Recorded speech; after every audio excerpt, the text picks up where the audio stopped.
শহীদ জিয়া অমর হোক, দেশনেত্রী বেগম খালেদা জিয়া জিন্দাবাদ, তারুণ্যের অহংকার তারেক জিয়া জিন্দাবাদ এই স্লোগানকে সামনে রেখে বাংলাদেশ জাতীয়তাবাদী দল বিএনপির ৪৭তম প্রতিষ্ঠাবার্ষিকী উপলক্ষে আনন্দ র্যালি ও আলোচনা সভা আয়োজন করেছিলেন ভুরুঙ্গামারী উপজেলা জাতীয়তাবাদী দল বিএনপি সহ অঙ্গ ও সহযোগী সংগঠনের নেতৃবৃন্দ। অনুষ্ঠানটি ভুরুঙ্গামারী সরকারি পাইলট স্কুল মাঠে বুধবার সকাল ১১টায় অনুষ্ঠিত হয়। পরে উপজেলার মেইন সড়কে হাজার হাজার নেতাকর্মী আনন্দ র্যালি করেন। আলোচনা সভায় কোরআন তেলাওয়াতের মধ্য দিয়ে শুরু হয়। পরে উপজেলার শীর্ষ নেতারা বক্তব্য রাখেন। পরিশেষে সবার সুস্বাস্থ্য কামনা করে আলোচনা সভাটি শেষ করেন। কেন্দ্রীয় কমিটির নির্দেশ ক্রমে বিভিন্ন উপজেলায় র্যালি আলোচনার অংশ হিসাবে আজকে ভুরুঙ্গামারীর আজকের এই বিএনপি র্যালি আলোচনা সভা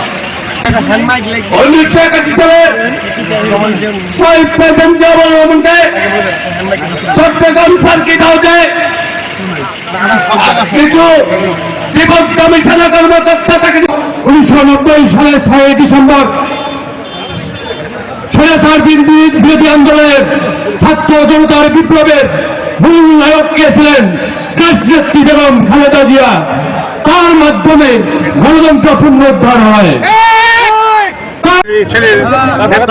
সমর্থক শুভানুধ্যায়ীরা আজকে এই আহ্বায়ক কমিটির পতাকা তোলে অবস্থান গ্রহণ করেছে, যারই ফলশ্রুতিতে ৪৭তম প্রতিষ্ঠাতে বিএনপির এই জন্মদিনে আজকে ভুরুঙ্গামারী উপজেলায় মনে হয় আমার ২৫ বছরের মধ্যে একটি সবচেয়ে বড় প্রোগ্রাম আমাদের নেতা কর্মীরা উপহার দিচ্ছে। ফ্যাসিবাদ মাফিয়া সরকারের নির্যাতন, জুলুম, অত্যাচার, পুলিশের বাড়িতে হামলা, আমরা বাড়িতেই থাকতে পারিনি। প্রোগ্রাম করবো, আমাদের প্রোগ্রাম ঘোষিত হতো, তার আগে রাতে দেখতে পুলিশ আমাদের বাড়িতে হানা, থাকতে পারিনি। কিভাবে আমরা প্রোগ্রাম করবো? নিঃসন্দেহে গত ১৭ বছর আমরা এরকম প্রোগ্রাম করতে পারিনি।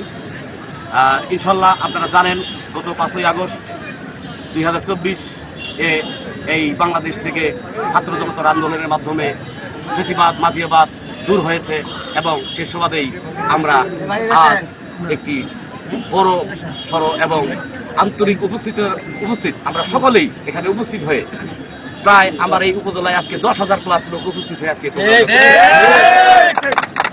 আসলেও এটা আমাদের আবেগের, এটা আমাদের উদ্যমের, এটা আমাদের ভালো লাগা। আমাদের সাথে প্রায় কয়েকশো ৭০০ মহিলাও আমাদের সাথে আছে। শহীদুল ভাই এগিয়ে চলো, আমরা আছি তোমার সাথে। শহীদুল ভাই এগিয়ে চলেন, আমরা আছি তোমার সাথে। শহীদুল ভাইয়ের ভয় নাই, রাজপথ ছাড়ি নাই। শহীদুল ভাই এগিয়ে চলেন, আমরা আছি তোমার সাথে। দৈনিক বাংলাদেশ মিডিয়া, সত্যের সন্ধানে সারাক্ষণ।